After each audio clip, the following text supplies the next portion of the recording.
Okay, what? Am I going to be talking like this to the camera? Isn't it's not working. It's not giving what it's supposed to give. Okay, so hi. I don't really know if this is like a channel introduction or if this space that I occupy on this platform is worthy to be called a channel, because I'm a very sporadic kind of uploader. And I'm not like, I don't know, like a aspiring YouTuber in the sense. Not that there's anything, wrong with that at all. I don't really know exactly what I want to share on this platform, which is part of the reason why I'm hesitant to start a channel and like do, I don't know, I guess the whole YouTube thing. In my mind, I think the space is already quite saturated, maybe even like oversaturated, with a lot of content creators kind of already making the type of content that I would like to see. And so, I don't know, I just feel like what's the point of me coming on there when there's already like people catering to these needs? I don't know, I think it's very hard to maintain a sense of like genuine authenticity on this space, because I was talking about this when I was getting ready. In fact, I'll play that clip when I was getting ready to sit down and talk. I just got my camera in the mail like a day or two ago, and I kind of just woke up and was like, I really want to film something and be creative and like edit it, and where it goes, I don't know. Let me talk and do my makeup at the same time. So I've kind of been like, I don't really know what it is that I want to do. I got this camera for like work opportunities that were coming up, like, for shooting and like shooting like events and films and videos, and also just for myself to kind of build my own portfolio. I think diaristic kind of vlogging in a way is like cool and interesting, and it's definitely some of the content that I love watching on YouTube. But I think there's a point where me, as someone who's got a camera in their face, knowing that people will be watching this, sometimes it's like, I don't know, you can get kind of like performative, or you stutter on your words, or just the pressure gets to you, which is why I like being behind the camera and not in front of it.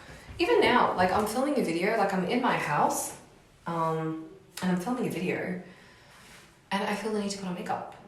I know I don't have to put on makeup, but at the same time, it's that thing again of like when you're creating, like it's always at the forefront of your mind that like people are going to be watching this, like whatever it is that you're filming.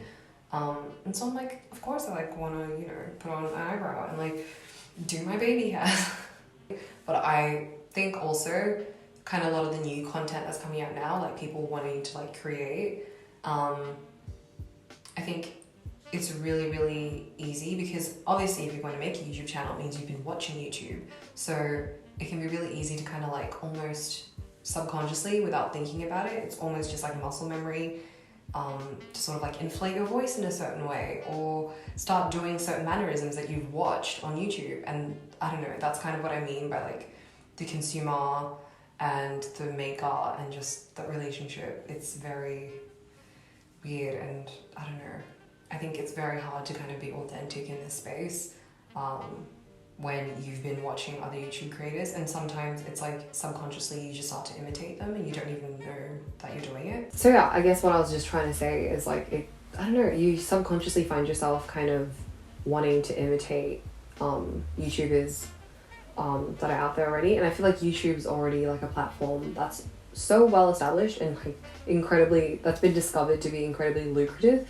And so I think sometimes a lot of the reasoning for starting a YouTube channel can seem disingenuous. Just if I interrogate myself, I can really find that like, oh, actually the reason for wanting to do a YouTube channel isn't very authentic.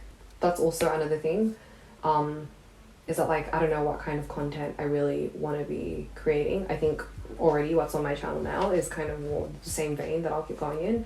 I am a filmmaker. Yeah, I studied film, and I've always had a very deep interest in kind of like motion picture and like moving. And so I think that's kind of what I would want this space to be, is really exploring my own interests and themes that I'm interested in life, but like in a very, I guess, like aesthetically pleasing or just really visual, beautiful way. I don't know, you feel kind of, I don't know, I feel like really like daggy. I don't know, like just really weird doing this, but yeah. And I figured probably a good way to get to know me is more so just like me like kind of telling you facts about my life, that I would kind of show you what, of course, someone starts to vacuum when I want to record. Okay. Alrighty, and she's back with a changed top. Okay, so as I was saying, I think instead of just like me telling you random facts about myself, I think, I don't know, over like the course of me on here sharing stuff, you'll obviously get somewhat of a sense of who I am. And I think that's another thing that I'm really hesitant about.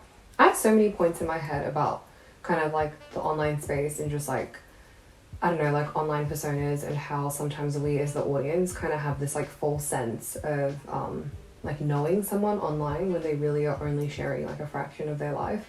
And sometimes that can come with like a bit of entitlement on the end of the audience. Like I've seen it happen to like YouTubers that I watch.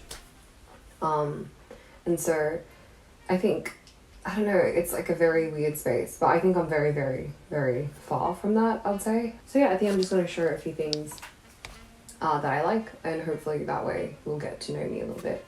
Kind of like my taste and what I'm into and my style and all that kind of stuff, because I feel like that's a lot more interesting and you really do kind of pick up the essence of who someone is.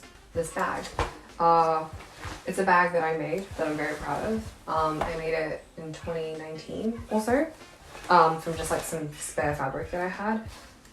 I made it and I really like it. The stitching is really weird, but I was like determined one time to just like use a sewing machine and like actually make something that I like. So it has like adjustable straps. It's like a dark brown chocolate color. It'll look better in the cutaways, but I wear this all the time, especially in summer. Like I love it. It's really great. Next, in the same vein of bags, I guess we have this Ganni bag. Now, Ganni is a brand that I love. It's like the first like real kind of more expensive bag that I bought. I got this and I just like it because it's one of the first like big girl purchases that I made. And yeah, it's like my everyday bag. It's beautiful and yeah. Okay, next thing is a pair of Sambas. Now these also kind of just represent my twin brother and I's relationship. I have a twin brother who is my only sibling, who also is a filmmaker. I like to joke that we have like a codependency issue. It's like partially a joke and partially not. But anyway, I was going on for like months and months about how I wanted the Sambas, the Adidas Samba shoes, and I couldn't find them anywhere. And yeah, he found them for me and surprised me with them, which was very lovely. And yeah, I think that's just a really nice kind of gesture, or like, I don't know, physical representation of our friendship, because we do have a genuine friendship with each other. Next thing actually is this. As you can see, I am a gold jewellery fiend. It's an Australian small business. They kind of make like gold plated necklaces, which is really great, and so I just wanted to recommend them because they're really great, and I love gold jewellery. That's kind of one thing about me as well, is that yeah, I don't really wear silver or rose gold or bronze or like any other kind of jewellery. I really like gold because my mother's always worn gold jewellery. It's like very 90s of her. Like she has like these gorgeous like bracelets and necklaces and rings. I've always admired them, and yeah, I love gold jewellery. Now this is probably one of the things that my dad roasts me for a very long time, because I spent a stupid amount of money on a laptop sleeve. So it pretty much, let me show you. Okay, so it's pretty much like just a laptop sleeve. It's by this company called Banggood. So pretty much chuck it in there, and it's like that. But it's what, so I think this is a good example of who I am, because something so simple and silly I tracked down for like weeks and weeks. I couldn't find them on Amazon, I couldn't find them through the Banggood website because they were completely sold out. I ended up finding this like really niche gift store in Shepparton that like ships to Melbourne, and they happened to stock this colorway because it's the exact colorway that I wanted in the size that I wanted. And I think what this says about me is that I am very much so into very beautiful things, very aesthetically pleasing things. I could have, you know, gotten a random laptop sleeve and called it a day, but I want everything to be not only be functional but very beautiful, and I have a very certain aesthetic that I like. Yeah, everywhere I go, like people always ask me about this, and I'm like, unless you're really dedicated and about that life, I'm not sure if I can recommend it. So I think that's something about me, or that's something that shows a little bit about me and who I am. Next thing actually is CDs. Now this is kind of alludes to like kind of the sort of music that I'm into, but really I get CDs because I have an older car model, and so while I can have like a little gimbal that like hooks to Bluetooth, CDs is like probably what I listen to most when I'm alone in the car.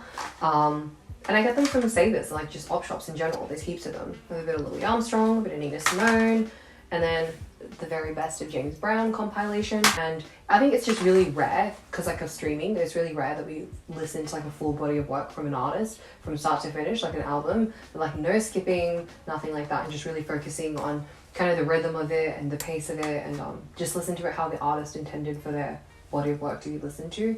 So yeah, it's a very interesting way to consume music. So I think for now, that's what I have to show you guys. My battery's been flashing at me for a while, so I'm not sure what's gonna happen there.